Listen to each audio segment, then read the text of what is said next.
Good afternoon, everyone. I'm assuming you've all got in fine and you can all see my slides. Please flag it if you can't now. And we'll just try and find the chat function in case anybody has said it.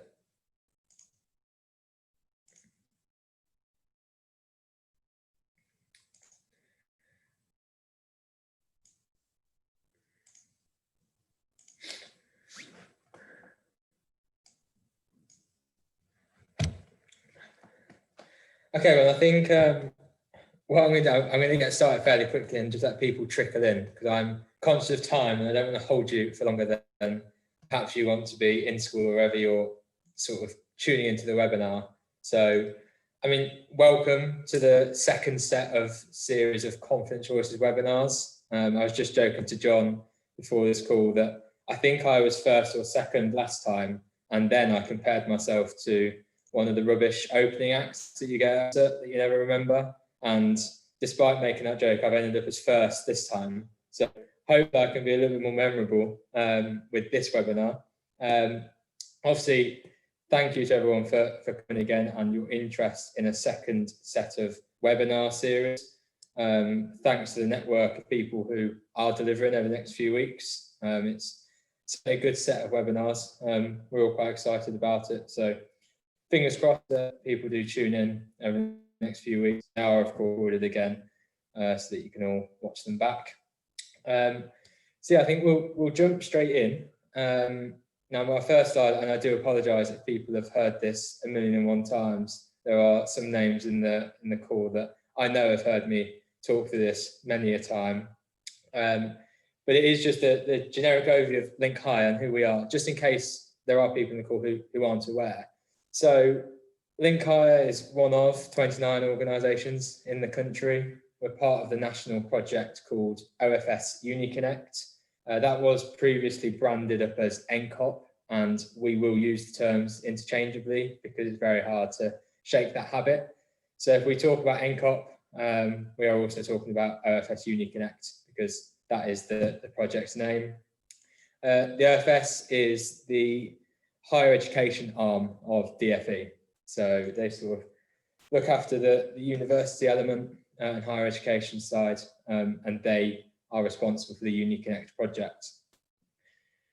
We work with years 9 to 13, but do work with learners who are 19 plus. And the reason for that is if there are students who are resitting any exams, resitting any years, that they don't fall out of the scope of our support if they're still in school or college. And we are currently working across 45 of Lincolnshire's secondary schools. And in terms of geographical boundaries, we just cover the Lincolnshire region. So we don't do North Links. It sort of stops at that Grimsby border. But we do work with 45 of the secondary schools. And we also work with target learners within the 6 colleges. So the reason I've put that in there is for those schools who don't have a sixth form and your learners go into the local colleges, we do still work with UniConnect target students in those colleges as well. Generally, we work and we target our work with level 2 and 3 learners because they have that trajectory onto higher education, but we do sometimes work with some of the lower level learners as well. We hope to, by the end of July 2021, be working with all of Lincolnshire secondary schools. The structure we've put in place means that we've got the capacity and that we can work with all of Lincolnshire secondary schools by July 2021. Our partners are our 8 higher education providers within the county. So that covers the 6 colleges, Boston, Stamford, Grantham, Riseholme, Lincoln and Grimsby, and then our 2 universities, both based in Lincoln. And then we're also partnered with the local authority in LCC. So why are we here, I guess is probably a more important question. What are we here to achieve? So I've stolen the quote there from the OFS website. And that sort of is the best phrase to sum up why LiNCHigher is a project, why OFS UniConnect is a project.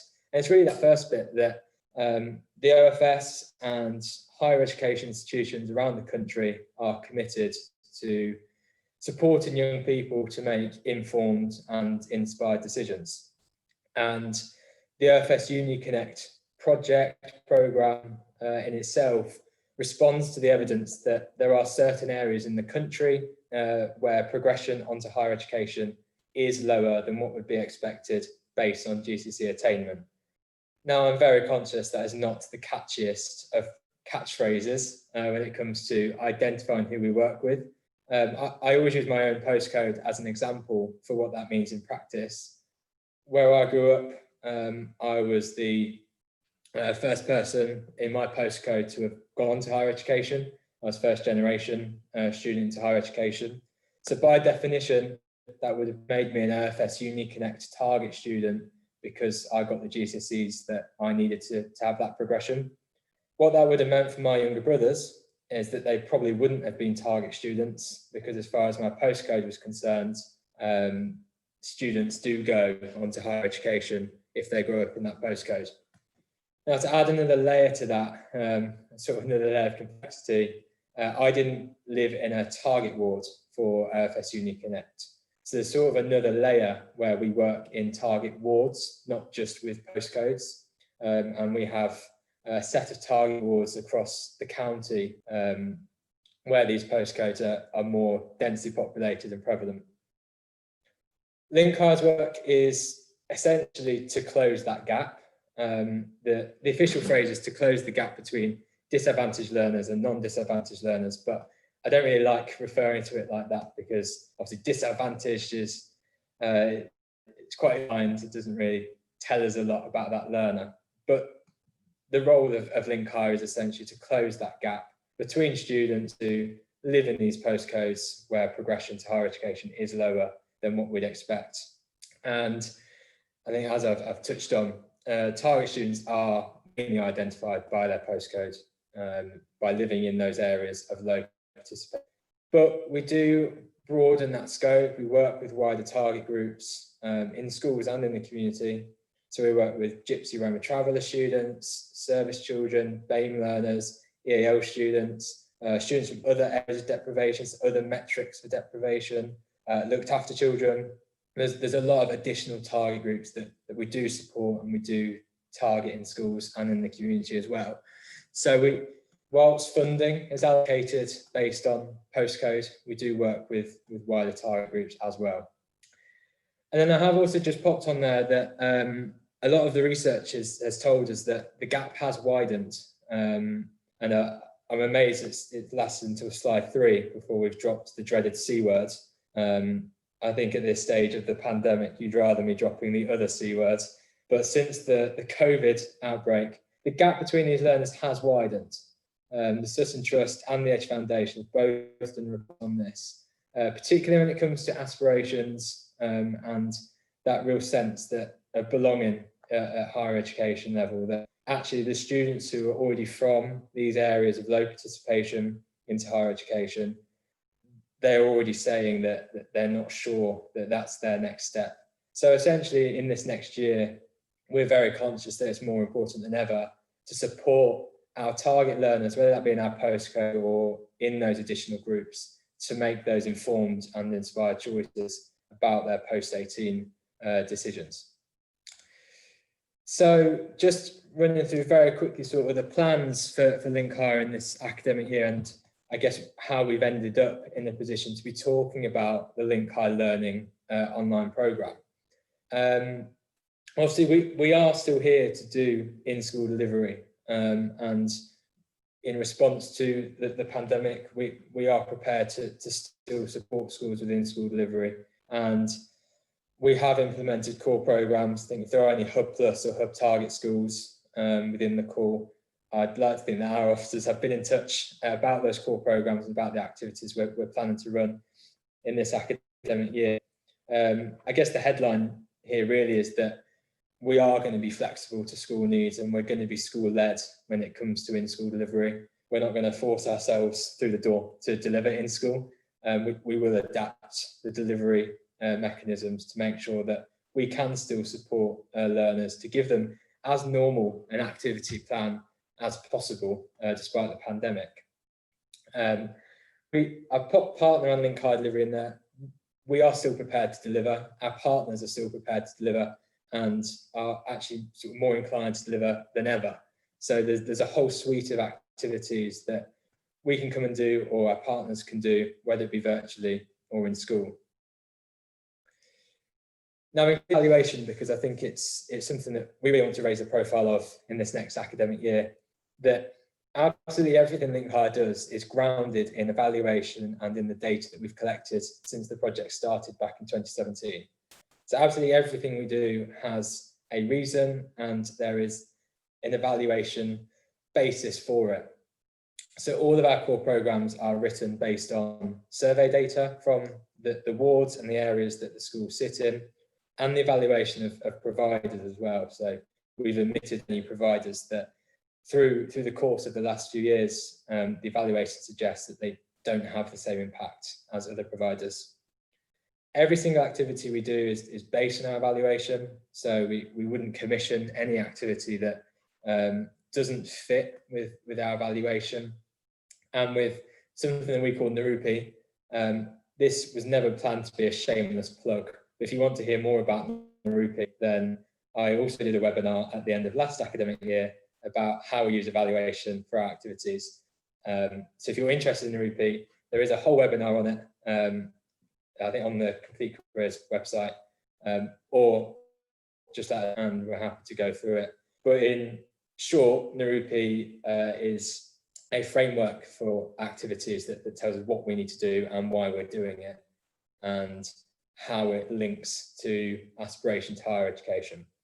I've put the dreaded learner survey in there. I've got some more on that further through the slides. But in essence, evaluation is something we have to do for our funding and to evidence the impact of the project. And as most of you will know, we are in the last year of phase 2 of OFS Uni Connect. So it's going to be more important than ever that we can point to what works and evidence the evaluation that we're doing. And then teeing myself up to talk about LiNCHigher Learning, we obviously have got our online delivery mechanisms as well this year that didn't exist this time last year. So we have got a new events page where we are listing all of our partner delivery that is virtual from our colleges and our universities. And I've just popped it in there just to encourage you to have a look, see if there are any virtual masterclasses, any virtual open days that you think would add value to your students. We do have a facility to deliver absolutely everything online. All of our providers that we use can deliver outreach online, and all of our partners are prepared to deliver online as well. And then obviously, tear me up, we have our LiNCHigher Learning online platform as well. So that's what I will focus the next part of the presentation on, LiNCHigher Learning. I've been speaking to some of the team over the last week about LiNCHigher Learning, how I'm going to approach this webinar. What I'm very conscious of doing, I don't want it to come across like a sales pitch. And not because I particularly don't like sales pitches, but I was explaining to the team that my first job after university was in sales, and frankly, I was horrendous at it. So I don't want it to be a sales pitch because I'm not very good at it. So I'm just going to talk through LiNCHigher Learning, how we think that it could be best used in the next academic year, and really opening it up to schools to guide us as well. I think a key part of the project's always been that we want to know from schools and students what's missing, what else needs improving, and we want to know how we can improve this as well, because this is to us, and we want to make sure that it has longevity through the project next year as well. So a very quick thing on login for LiNCHigher Learning. Just a very quick overview on how it's going to work this academic year. In essence, all year 9 to 13 students can have a login. So we have funded logins for every learner from years 9 to 13 in partner schools. So that's any school returns, their partnership or data sharing agreement, and data that we've been pestering you all for over the last few weeks. With that student data, that also generates an account on MREP for the learner. So for those of you who did work with us last year, you'll be familiar with the dreaded MREP consent forms that we used to have to get every single learner to do. We've moved our legal basis under GDPR to public interest. So essentially what that means is we receive the students from the school, year 9 to 13. We then generate an account on MREP, which removes that need for the MREP consent forms.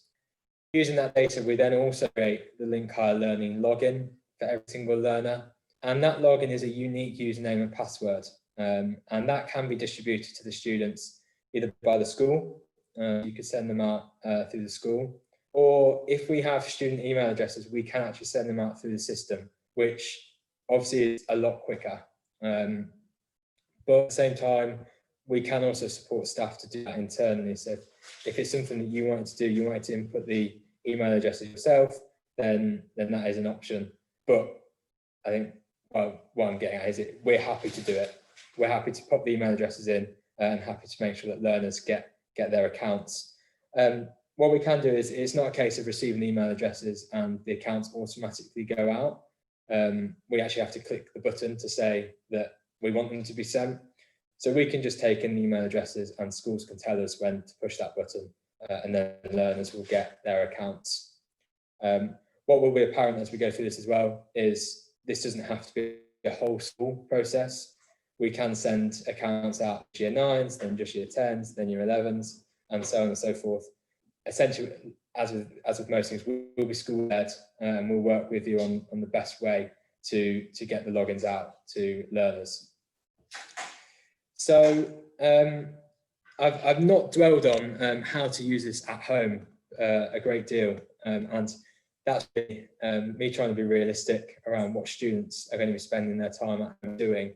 I'm quite realistic in that not many students will be rushing off to LinkCar Learning, but obviously the option is there, and students will have their unique login. And really, we'd encourage that students still get access to their login because the option's there. So they may as well have the opportunity to use it if they'd like to. We did actually have some students using it at home during lockdown while schools were closed, and the feedback was really good, and students did really enjoy taking part in the modules. But obviously, yeah, we are very realistic around the academic pressures on students. They're going to have homework, but that there is the option to access LinkCar Learning from home. What students do when they access the portal themselves is they work through the different modules and the content that's on there already, and they mark those modules as complete once they've finished them. And those completion rates can be tracked not just by the student, so the student can actually visualize how much of the online program they've completed, but you as tutors or teachers can also view completion rates of students. So you'll be able to see how far students have got, whether they are 75% through, whether they finished. You'll be able to see that, but you'll also be able to see which ones the students are focusing on, so which ones are the most popular, and we can make that available to you to see.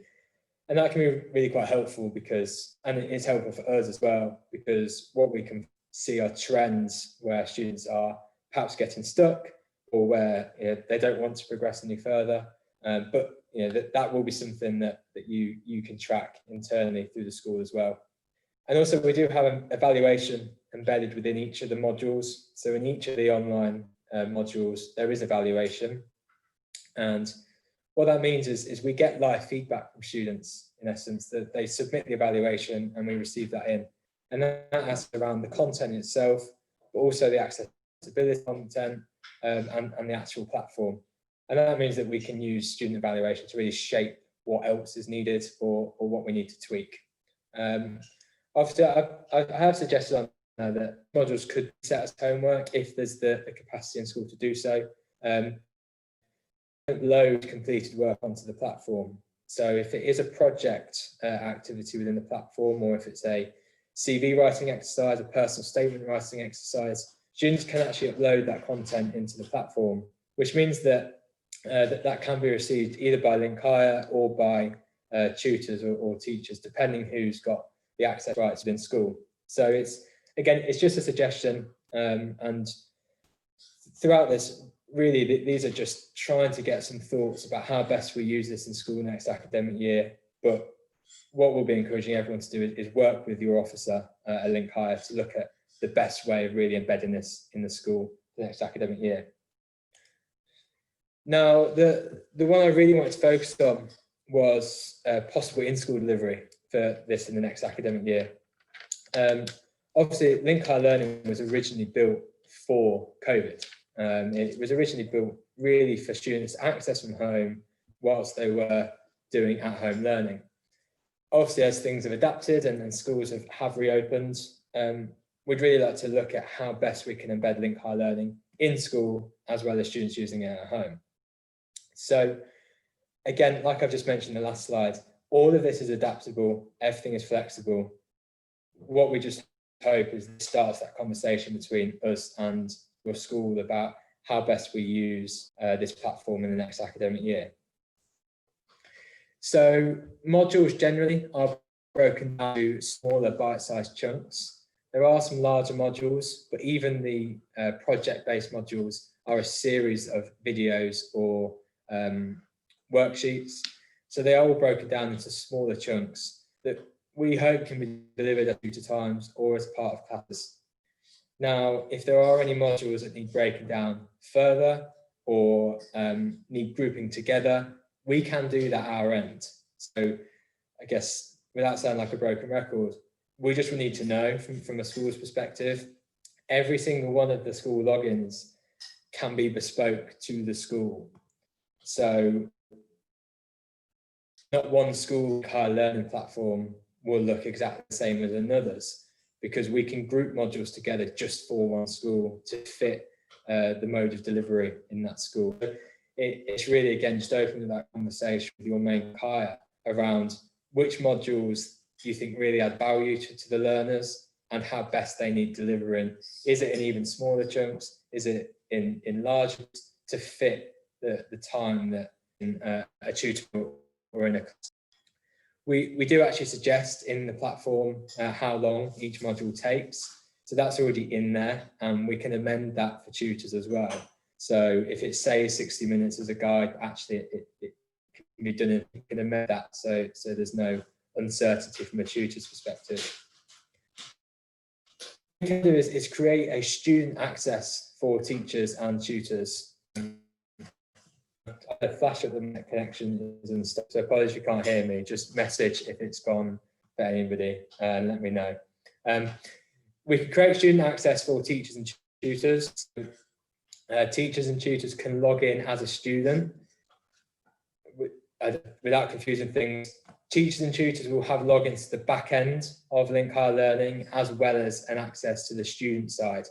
So there are sort of two ends to LiNCHigher Learning, one being the route that students access, really the front end, and that's just what students see. And if we've got time as part of the webinar, I have got a link to show you LiNCHigher Learning, but like I said, keep an eye on time. I want to make sure we've got time for questions at the end. So I can always leave that at the end. If people want to see it, we'll run through it. But our officers are all prepared to run through LiNCHigher Learning with you on a one-to-one basis anyway. But teachers can back-end access, so they'll be able to see usage rates, where students are getting stuck, where students have uploaded work, where students have provided evaluation, and also where you can access logins, passwords, and things like that. So there are sort of two ends to this. So teachers and tutors generally wouldn't have student access, but we can provide them with that, and we can make it quite clear that it's a teacher or tutor account. And what we'd expect from that is that the modules could then be broadcast or delivered to a group or a class through that student access. And that's something that LiNCHigher can deliver as well. We're happy to actually facilitate that. So we can come in as a student and deliver the modules to a tutor group or a class. We think this could be objective where modules are more interactive, where students have to do something, but there are modules there which are a bit more lecture format, where talking and giving out information, and they will be equally as effective. But we do quite like the idea of students really getting stuck into a project in those sorts of modules. The only thing that we would ask for is that we get registers to make learner engagement. Obviously, if a student was to exercise the modules themselves, they were to actually complete them themselves, we'd be able to track that usage rates. Whereas through a student access for a teacher or tutor, we'd only see one person accessing it. So we just ensure that we know which tutor groups or which learners have actually been part of that delivery. So like I mentioned, we are happy to support with the facilitation of modules. I think I've mentioned to quite a lot of schools already that the pandemic has made more mobile in a weird way. We can deliver from home. So we're happy to facilitate modules in tutor groups where tutors are not comfortable with delivering it, or it's just decided that it's more effective. As I keep saying, have that conversation with your LiNCHigher officer. We'll be more than prepared to have a look at the best way of delivering these modules. Like I did mention, some content will also be assembly friendly, so deliver to a larger group. Again, we identify those kind of modules that we think are more suited to being broadcast just to a larger group. There's less interactivity, less participation by the learners. It is just more an information sharing opportunity. And then we can also identify those where it is more group work or it's more student participation based. I think, like I mentioned at the start, content is adaptable. So if there is something on there that doesn't quite hit, or it just doesn't quite for the school, then tell us, because we can adapt it. We can be really flexible to what the school needs. Like I said, we can into smaller sessions, we can bulk them together to make bigger sessions. We can also adapt the content itself, the instructions, to change how it's delivered. There's so much we can do with LinkCar Learning. We just need to know what those schools are to help facilitate that. We can also create content. So if there are anything missing, that there's topics that just aren't there at the moment, to know, because we can and content. We can sort of go away and take some time to deliver it at sort of a higher value, or we can just pull something together if it's something quite quickly. So again, just let us know if there's any content that needs creating. So in terms of some of the features of the platform, the targeted content is really interesting in that the content that's currently on there, if any of you have seen the guest login that we've been sending around, that is just sort of bulk access to absolutely everything that's on there at the moment. What we can do is actually target content to specific groups of learners, to specific year groups, to specific tutor groups. That's all done through the back end, and we can do that at LiNCHigher, or schools can do that through their access. So what that means is that if we have content specific to a certain target group, or content specific to a certain year group, we can make sure that only those year groups or only those students see it. We can even go as far as making content available to certain individual students. So we have a lot of capacity to really make the content targeted, very specific to needs of certain learners. As I mentioned already, it is modularized to fit around schools' priorities. We can change time lengths, we can break down content. It's just a case of having that conversation with us. Obviously, we have the tracking data, so we can track usage within the platform. We can track that across the tutor group, track it across the year group, and track it individually. We can see if they've completed the modules or if they've only completed parts of it. And I think, like I mentioned, what that really helps us do is to really identify if there are any trends. Are there certain modules where students are just getting stuck, and we need to support them with finishing any of those additional modules. But the tracking data will be available to LiNCHigher and the school to see what students are using. And also that's how we will identify which tutor accounts are active. So if we do set up tutor or teacher accounts who deliver or broadcast modules, we'll be able to let the school know, because we'll have seen that they've accessed the content. I've mentioned the upload of work, so teachers will be able to access that and see what work's been uploaded, and obviously therefore we'll be able to provide feedback from work that's been uploaded. So that is another function within the platform. And obviously I've already mentioned the evaluation as well. Obviously everything we do is grounded in evaluation, and we wanted to make sure that this is no different. We know who's using it, and we know whether they are enjoying it or finding it useful. So the evaluation is also embedded in the platform.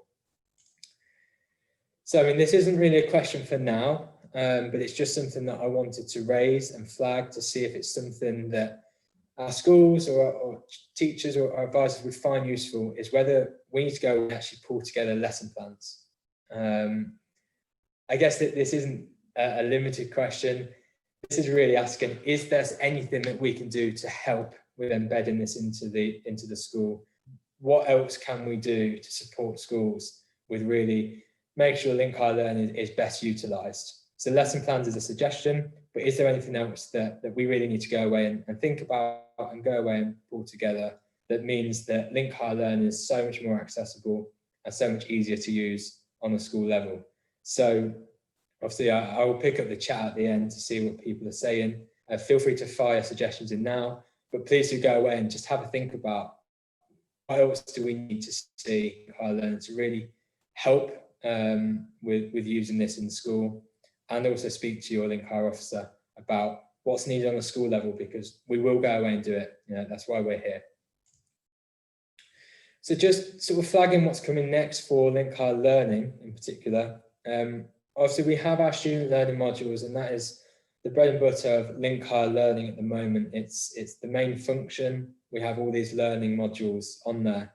We are also bringing a lot of additional features to the platform, and this is in response to the Office for Students asking LiNCHigher to build out a hub for July 2021. I know as careers leaders, you're sick of different hubs here, there, and everywhere. But IFS Uni Connect is also tasked with putting funding into building a hub for life post July 2021. And LiNCHigher Learning will be our dominant platform for it. So some of the additional features coming are obviously the CV builder and the personal statement writer. They'll be separate because obviously they sort of have separate roles and functions. So there'll be a CV builder and the personal statement writer. And like with all of these things, we can make sure that's targeted to the right students. So a personal statement writer won't appear on a Year 9's account unless we decide that actually that's something we want to do with Year 9's, is to get them to start writing a personal. But personal statement writer will be available to those year groups that we think it's most suited to, and then we can open up the access if it's needed for lower year groups. There will be a dedicated resource area split by year group, so there'll be resources specific for that year group. Again, linking to that idea that everything in LiNCHigher Learning is targeted, that the content is specific to certain year groups, but again, we can make those resources available to other year groups if it's applicable.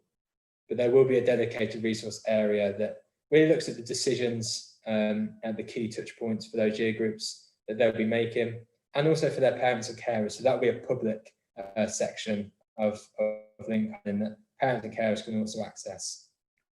There'll be a separate events page to list our partners' open days, our partners' activities. It will mirror very much the one that's already on the LiNCHigher website, but in greater detail. There will be a teacher staff room, and our project manager is really quite excited about our teacher staff room. The teacher staff room will have a sort of a live chat or a message forum for you as careers leaders to just share ideas and fire things at each other about. So that will be a function in there. There will also be a provider directory, particularly for those providers that we've used and the evaluation that we've gathered. I'm very aware that there is a provider directory with the Careers and Enterprise Company already. So ours will focus on Gatsby, but we'll also look at Narupi as well. So which of the Narupi objectives do our activities meet? And we'll also pull in our partners' activity as well. So there will be a provider directory for you to have a look at. And the plan is really to have also a sort of TripAdvisor style rating system for that, so that schools can also review providers. That adds another layer to the evaluation that we'll already have on them. There'll be a resource library in the teacher staff room, so resources specific for teachers and advisors. There will also be an events list, sort of more specific to teachers and advisors. So as well as the events page, there's probably more student facing. There'll be one for teachers to book into, and also that will signpost to any CPD opportunities as well. So the teacher staff room is another of the functions. The student skills bank and employability passport. again, actually, are going to be two different things. The skills bank is more linked to the modules, and it will really look at the kind of skills that students have developed through completing the online modules. What we find is students are not necessarily bad, but I think generally struggle to identify transferable skills and where they've practiced them. And the skills bank will hopefully be a way of doing that, in that they can complete a module and that will flag the kind of skill that they've done as part of it. The employability passport is more around those employability skills, which again will draw on the online modules they've been taking part in. And the plan really, and this plan always sounds better in my head because it's very techie, and I'm not techie at all, that they can pull these skills banks and their employability passport into their CV builder, into their personal statement writer, so that it sort of starts that process for them. So when they're trying to talk about transferable skills, they can evidence it through their skills bank, through their employability passport. Now, something else that we're not actually sure that will fit within LiNCHigher Learning, but we are currently developing a virtual fair platform. So it's in the later slide. We are working on a Parent and Carer Higher Education Information Week, and as part of that, I've gone away to develop a virtual platform that can house that. That's something that we will look to tie into LiNCHigher Learning in the future. It will enable us to deliver virtual careers fairs, virtual higher education fairs, similar to UCAS events, but also virtual parents' evenings, virtual pretty much whatever that we want to do. As and when we've got more information about that, we will share it.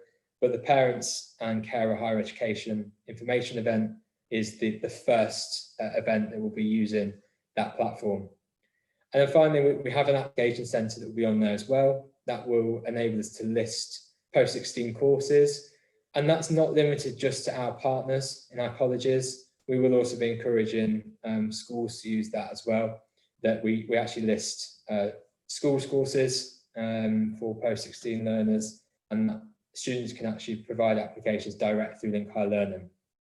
Now, the expected launch date for this is January 2021. So I would expect a lot more information over the coming weeks or months about these additional functionalities and how to get involved with these. They will very often come direct from the central LiNCHigher team. So either from Jonathan Lister, the project manager, or from other people within the central team. So if it doesn't come direct from your officer, don't be surprised that something's landed in your inbox. But obviously the officers will work with you about these different elements as well. So what's happening next, sort of more broadly speaking, particularly for the online programme, LiNCHigher will be creating student accounts for learners once school data is received. Again, I don't want to sound like a broken record about school data, but it is pretty much essential to our project, being able to track learners through the project. So that the ultimate deadline for school data is the end of this half term. So the 23rd of October, I think it is. I imagine you're all counting down the days by now. But once we've got that school data, we will go away and create those student accounts, and we'll then pass them back to schools to look at how we distribute those logins. And then in the meantime, we will be in touch with schools to discuss the plans for this academic year, not just for LiNCHigher Learning, but we'll also look at how we best access this in the next academic year, how we best use it, and to discuss the best methods of delivery for LiNCHigher Learning in the next academic year. Also coming up, and you can see I've sandwiched it in between some more of the exciting things, is the CFE Learner Survey. We run a survey every single year for students. It's a 10 to 15 minute survey, and it is tediously boring, but it is something that we will be running again this academic year. And we know there will be barriers that COVID presents with administering the survey, but we do want to run it because what the CFE survey does is really allows us to track progress in the project and to see where the gaps are. So a lot of the schools will have received, they're explaining the gaps report from last academic year. what we do with the survey data is really identify trends within schools and areas to find out what students are telling us. It's all well and good us sitting here and telling you that students' knowledge of higher education is lower than expected, but it is always far more effective when it comes from them themselves, and we really know what we need to target. So that survey will be running, we hope no later than just after October half term, but we are encouraging CFE, who administer the survey, to get us a copy sooner, so that we can launch that as soon as possible, and we'll look to close it before the Christmas break, mainly because the last thing you want to be thinking about over Christmas is our CFE learner survey. So that's sort of the plan for that, but again, we'll be in touch when we have some more finalised details. The Parents and Carer Information Week that I've mentioned is starting on the 30th of November. Expect some information about this in the next week, for information to go out to parents and carers. The event, it runs actually for 4 days. So the first 4 days are a series of different talks from universities, from colleges, and from other organisations, including Student Finance England, the CEC and the LEP. And so there's lots of different sessions for parents and carers to tune into, or students as well. And then on the Friday, will really be a playback week where we allow parents and carers to catch up on anything they've missed. Everything will be recorded, so everything will be able to be watched back. So if parents and carers can't make any of the days, they will still be able to tune in and watch them back retrospectively. And there will be Q&A for each session. And of course, we have more webinars coming up. So I've just listed the next 3. Obviously, we have NCS next week, Ask Apprenticeships the week after, and the RAF Delivering the week after that. But they are coming thick and fast, same time every Tuesday, 4 till 5-ish. So yeah, they're obviously coming next. And then something else I really want to highlight before I sort of have a look at the questions is around Year 13 students. We are very conscious that Year 13 learners have missed opportunities to go to UCAS fairs or the search fairs. They haven't been on open days over the summer. They haven't been on campus visits, haven't accessed the kind of talks that we'd have done in term 6 from our perspective. So we are really keen to support them as much as we possibly can, linking back to that first slide around making sure they are making inspired and informed choices. So we will be in touch directly, but please do speak to us if there's any support that your learners really do need over the next coming weeks or coming months, particularly as they do make their post-18 decisions. As I mentioned, we're very mobile, we're prepared to deliver, we can support with pretty much any topic or find someone who can. So, you know, we are really keen to make sure Year 13 students are getting the support that they have perhaps missed out on over the last few months. And that wraps that up. So obviously the contact details are there. Hopefully most of you have got a contact with LiNCHigher through an officer. I won't go through LiNCHigher Learning now. I'm keeping an eye on the time, but please do get in touch. We have got some guest logins that we can circulate and distribute. Just drop us an email and we'll share that with you, and can just jump on a call and go through the student side and the teacher side as well to really show you what it looks like and what students will be getting involved in. So I will stop sharing my screen and load up the chat function now to see what we've got. So yeah, for all students, I know Rosie's answered this. We've funded this for all students in all of our schools, so not just in our target schools. Absolutely everyone can have access to this platform. Hence why we're really keen to make sure students get on it. Just because it's paid for, we've invested in it. And I know that that's not a reason for using it just because it's been invested in, but yeah, we're going to definitely encourage those logins to go to every student, Year 9 upwards.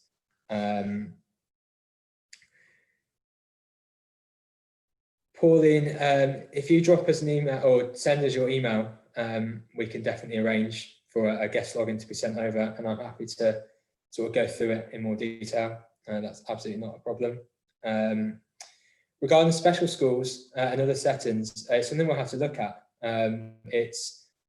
They're not schools that we have funding available for, but given that the platform is funded, it's something that we will investigate. So I'll add a note to go away and find that out regarding other settings. Old logins. So yeah, just on old logins, most should still work for teachers and advisors. Any student accounts that we did have, we're quite keen to remove and then just create new ones, because trying to align the data was really difficult.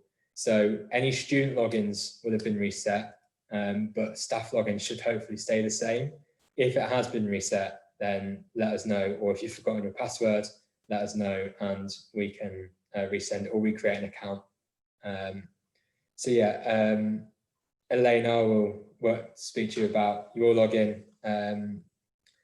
Jane, if I don't know if it's been answered further down, but if you touch base with Hannah, we'll be able to set up a login for you, and we can set up a login also specific for a year 10 student, if that's the year group you'd like to pilot first, so we can actually show you what a year 10 offer could look like rather than absolutely everything.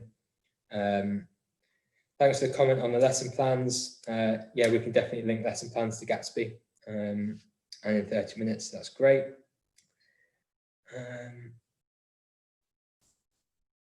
Looks like that's most of them.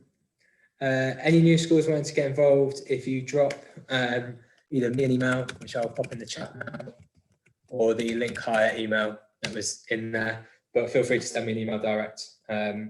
Essentially, we would just need to look at where the school is, look at getting student data back and getting agreements in place.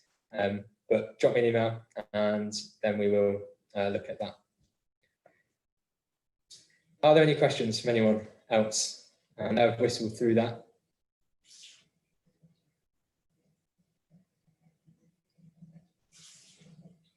I'll take the silence as I've been comprehensive. I'm assuming you're all still there. That's my only worry. And the cameras and microphones are mute or off.